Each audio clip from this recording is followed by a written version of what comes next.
Bonsoir à tous, soyez les bienvenus sur Polynésie la première. Voici les titres de votre édition ce soir.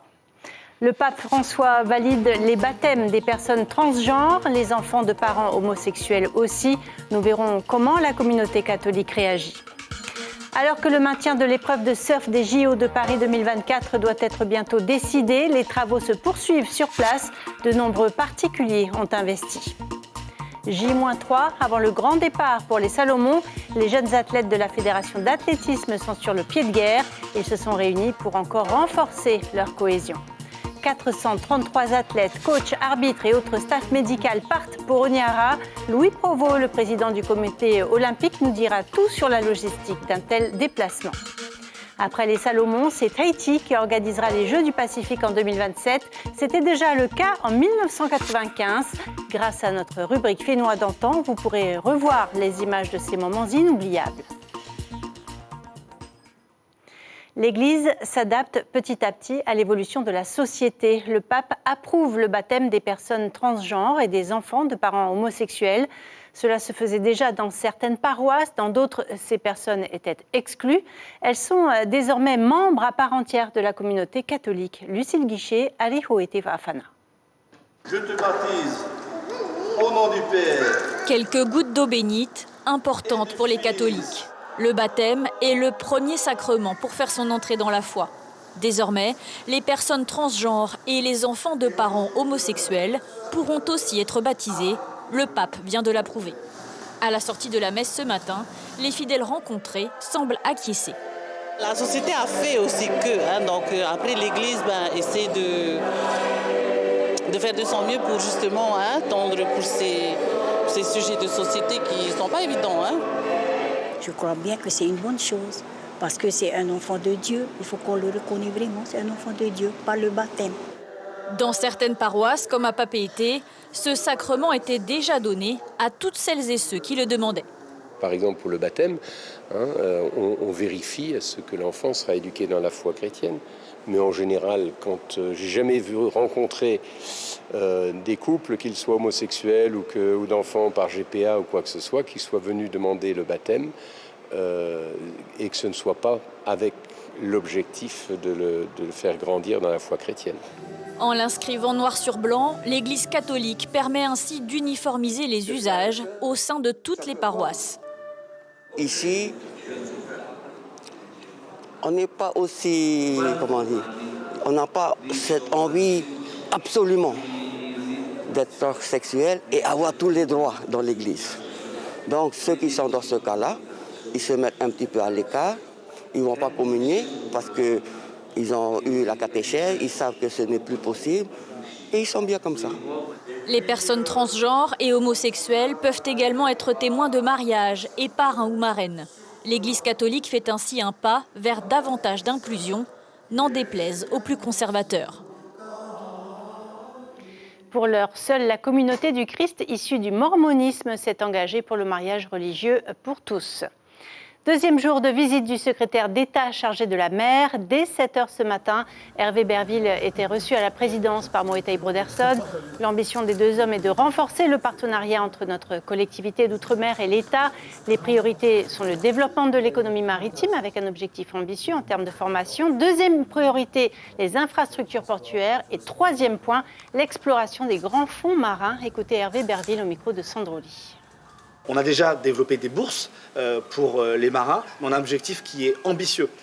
Le fait de tripler les capacités de pêche, ça veut dire former plus de 1000 marins. C'est un plan qui n'a pas d'équivalent sur le territoire français et qui est stimulant, qui est passionnant, mais qui demande de l'organisation. Et donc, on a discuté aussi des modalités d'une étude que le ministère de la Mer va faire ici en Polynésie pour bien définir les besoins, travailler avec ce qui existe déjà, parce que parfois ça ne sert à rien de réinventer la roue, mais surtout lancer aussi le campus des métiers de la mer, qui est un campus important. Et puis, il y a l'enjeu aussi pour mon ministère d'arriver à simplifier les choses et donc d'adapter nos politiques publiques à des territoires comme ici la Polynésie. Transition énergétique des infrastructures pour moins dépendants du pétrole et des énergies fossiles. Et le troisième élément, mais qu'on n'a pas encore eu totalement le temps d'aborder, nous sommes tous les deux en faveur d'un moratoire et d'une interdiction de l'exploitation minière de fonds marins, mais nous sommes pour la recherche, la connaissance. Le secrétaire d'État s'est ensuite envolé vers Tetiaroa pour une visite de l'hôtel Brando. Parmi les sujets abordés, l'économie circulaire, le rahui, la préservation des espèces protégées ou encore la climatisation par l'eau froide. Nous reviendrons demain sur cette visite. Est-ce qu'un consensus sera trouvé pour maintenir l'épreuve de surf à Te Ahupu'o? Réponse mercredi, le 15 novembre. En attendant, les travaux continuent sur place et les particuliers investissent. Et pas uniquement les résidents de la presqu'île. C'est le dossier de ce journal. Il est signé Ismaël Tahiata et Patrick Tinsing. La vague de Te Ahupu'o à la hauteur de l'olympisme. 48 compétiteurs en lice, 1500 spectateurs pour presque autant de personnel technique sur place. C'est peu et beaucoup à la fois, en matière de logement surtout. Une ruée vers l'or ouverte à tous. Ce n'est pas des gens, enfin des personnes de Te Ahupu'o, c'est des personnes qui ont acheté du terrain, fait des constructions, tu vois. Maintenant, il y en a beaucoup. Il y en a beaucoup qui construisent. À Te Ahupu'o, ça pousse comme des champignons. Des bungalows pour la plupart comme ici. Depuis janvier, près de 50 permis de construire ont été déposés à la mairie.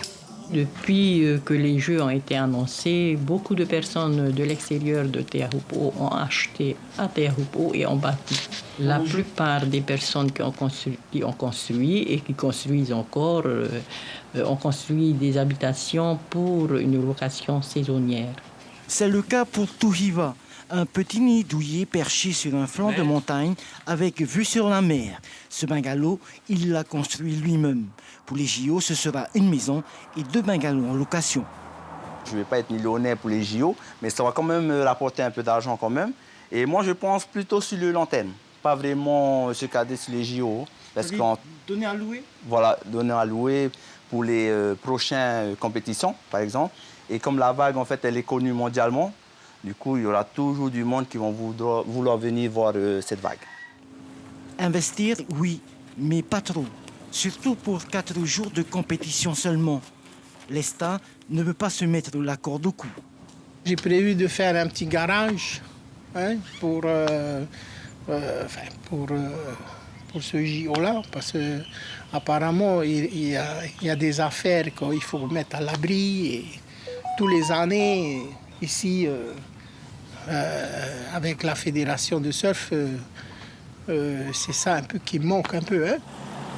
Une circulation alternée et des travaux sur plus de 10 km. Une route en plein lifting. Ce n'est pas tout. La marina, elle aussi, se refait une beauté. Une rénovation chiffrée à plus de 400 millions de francs.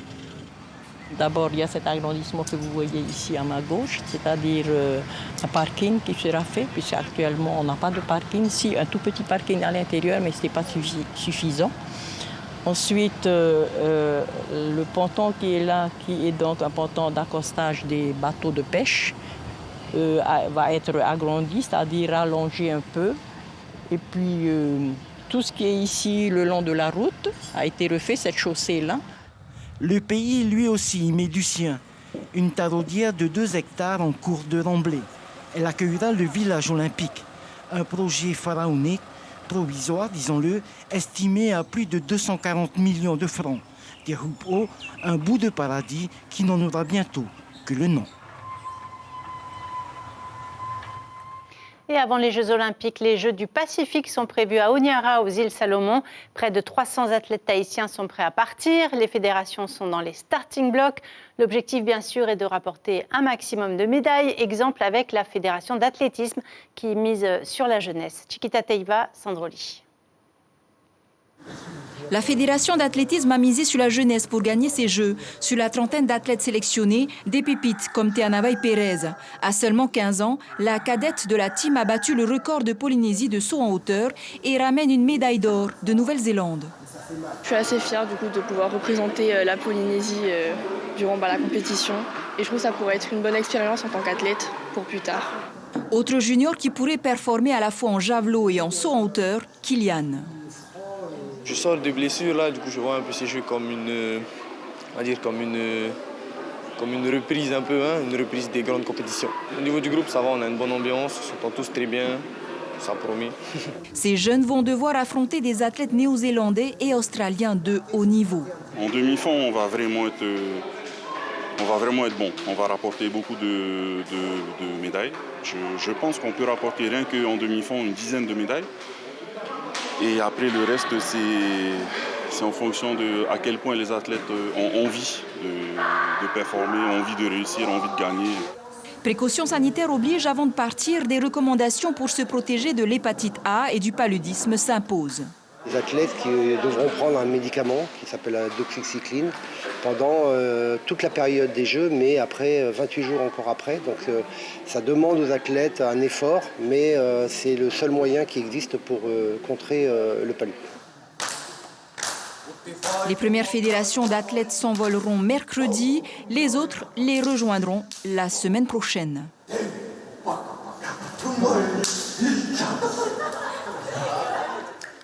Bonsoir Louis Provost, merci d'être avec nous. Vous êtes président du comité olympique de Polynésie française.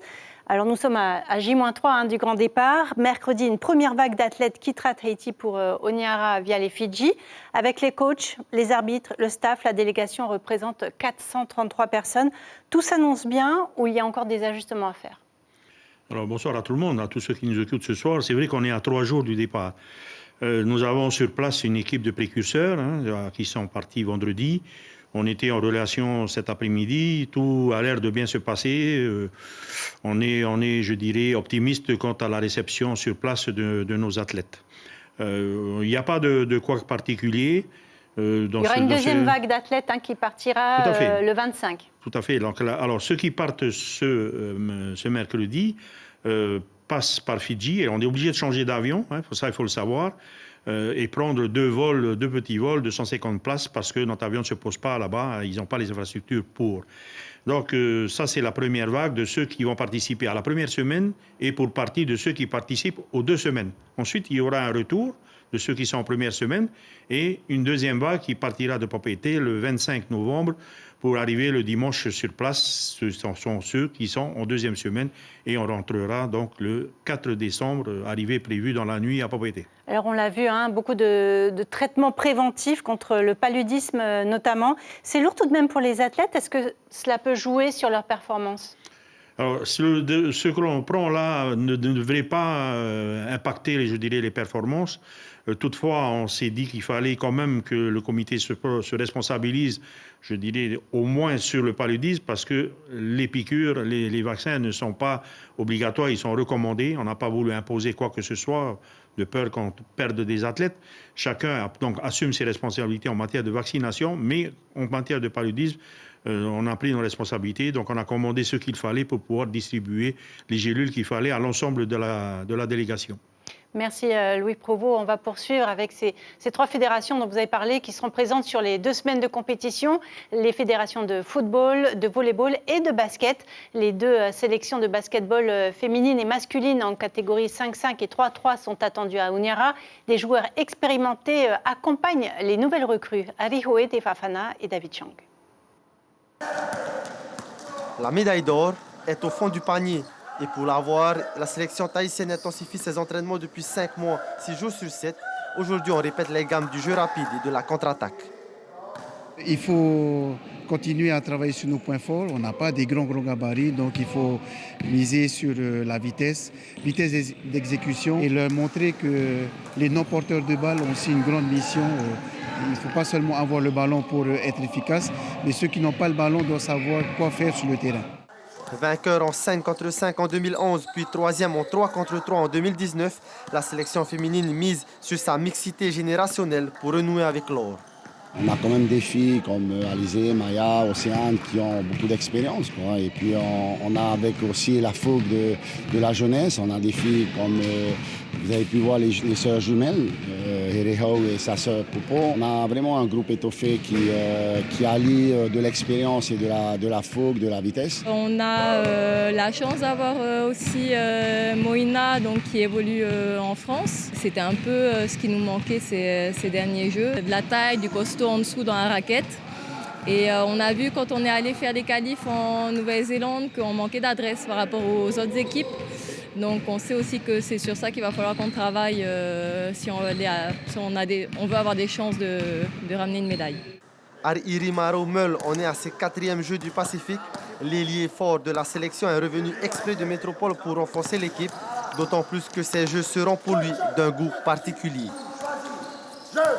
La Fédé a demandé à mon centre de formation si je pouvais quitter un peu plus tôt pour pouvoir faire la préparation avec l'équipe un mois avant. On fait ça depuis 2011. On essaie d'avoir les meilleurs résultats possibles. Et vu mon âge, je pense que ça risque d'être mes derniers. Donc ouais, celle-là est importante. Les dribbles, crampons et conseils des coachs résonneront encore avant le grand départ le 15 novembre pour décrocher l'or aux îles Salomon. Louis Provost, 20 fédérations sur 37 sont engagées dans l'aventure. Tahiti a des adversaires historiques, la Calédonie notamment. On est mieux armé cette fois ? Alors, on est armé avec beaucoup de courage, parce qu'il faut reconnaître que les fédérations, faute de moyens, ont dû se préparer comme elles ont pu. Mais il faut donner, je dirais, l'envie à nos athlètes et leur faire confiance là-dessus, parce que les Jeux du Pacifique, c'est quand même l'équivalent dans notre région des Jeux olympiques. Donc, ils auront à cœur de pouvoir au mieux défendre les intérêts du pays, mieux les amener là où on doit les amener, c'est-à-dire la plus haute marche du podium. Ça n'a pas toujours été un fleuve tranquille, ces préparatifs au sein de la fédération de boxe notamment. Est-ce que la situation est réglée ? Pour moi, la situation est déjà réglée depuis bien longtemps.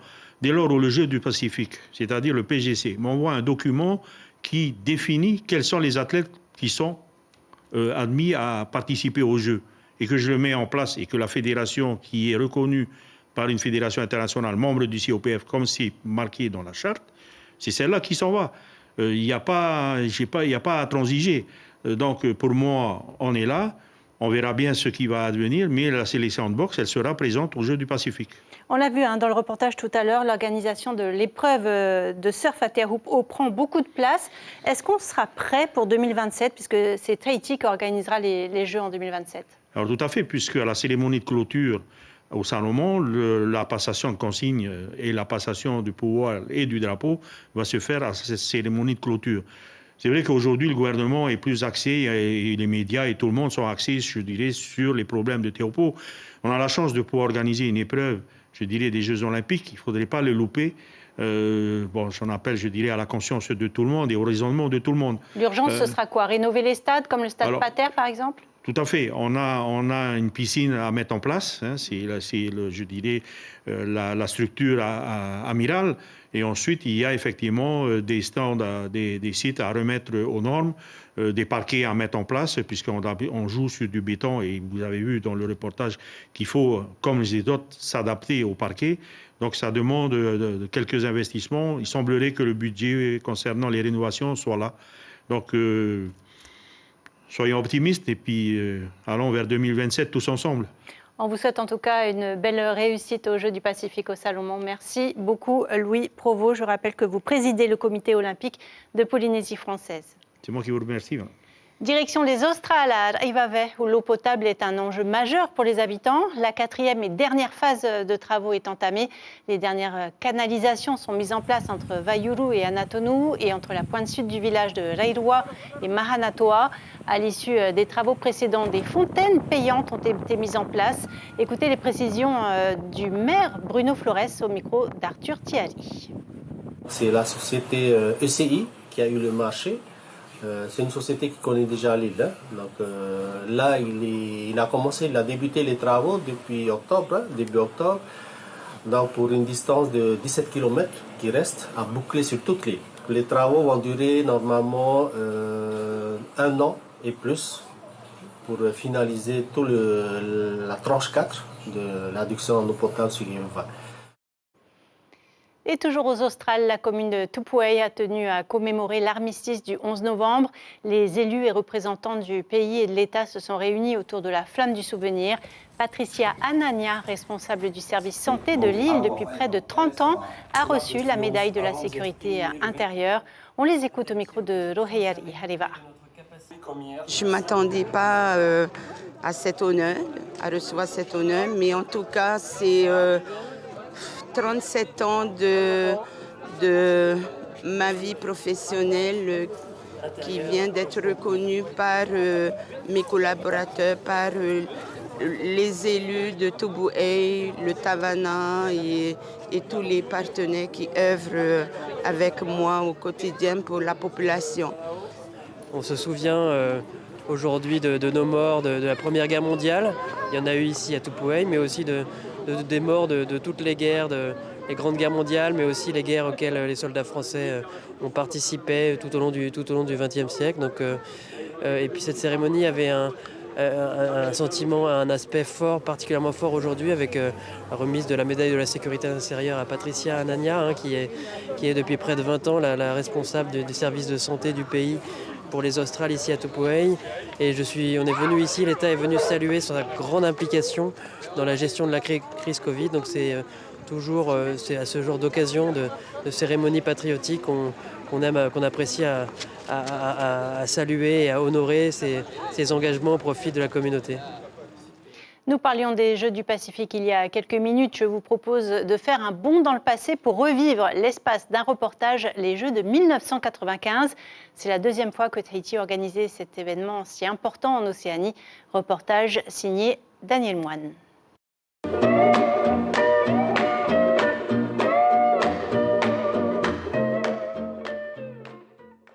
Il y avait 24 ans que la population tahitienne attendait le retour des Jeux du Pacifique sur le territoire. Aujourd'hui, samedi 12 août, leur attente a été récompensée. Et le grand jour est enfin arrivé, pourrait-on dire, pour les 2600 athlètes venus de tout le Pacifique Sud, et en particulier de Guam, de Nouvelle-Calédonie, de Wallis et Futuna, de Papouasie-Nouvelle-Guinée, des îles Salomon, Marianne, Fidji, Norfolk, Tonga, Cook. Les quelques 5000 spectateurs présents dans la magnifique enceinte du stade Pater, qui avait été créé pour les premiers Jeux organisés en Polynésie en 1971, ont assisté à une cérémonie grandiose, comme les Polynésiens savent les organiser. Et surtout, comme aurait aimé voir Napoléon Spitz, le maître d'œuvre de ces Jeux, décédé récemment. Cette cérémonie et ces Jeux étaient l'aboutissement de toute sa vie consacrée au sport et à la jeunesse. Les 13 délégations ont entamé un défilé sous les acclamations d'un public ravi. Et à l'applaudimètre, Fidji, Guam se sont taillés les plus grosses parts du gâteau. Mais ce n'était rien comparé à l'accueil fait à la délégation tahitienne, forte de 487 athlètes. Ce fut une véritable standing ovation avant que Gaston Floss, président du territoire, prononce « Je déclare les 10e Jeux du Pacifique Sud de Tahiti ouverts ». Les 10e Jeux sont désormais ouverts. Puissent maintenant les athlètes être à la hauteur de cette grande cérémonie. Place maintenant aux exploits et aux records.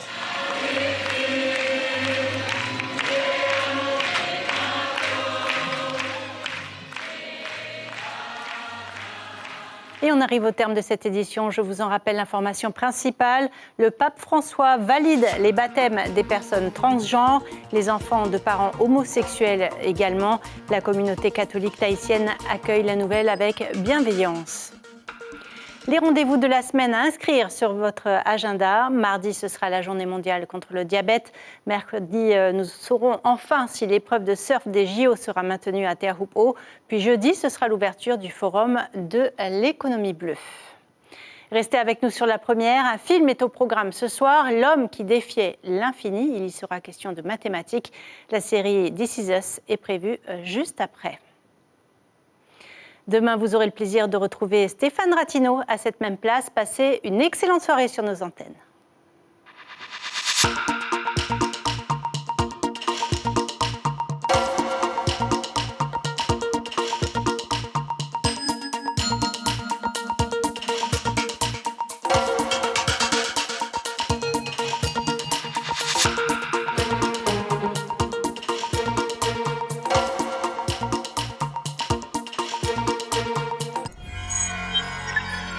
Retrouvez ce programme en replay sur notre site internet.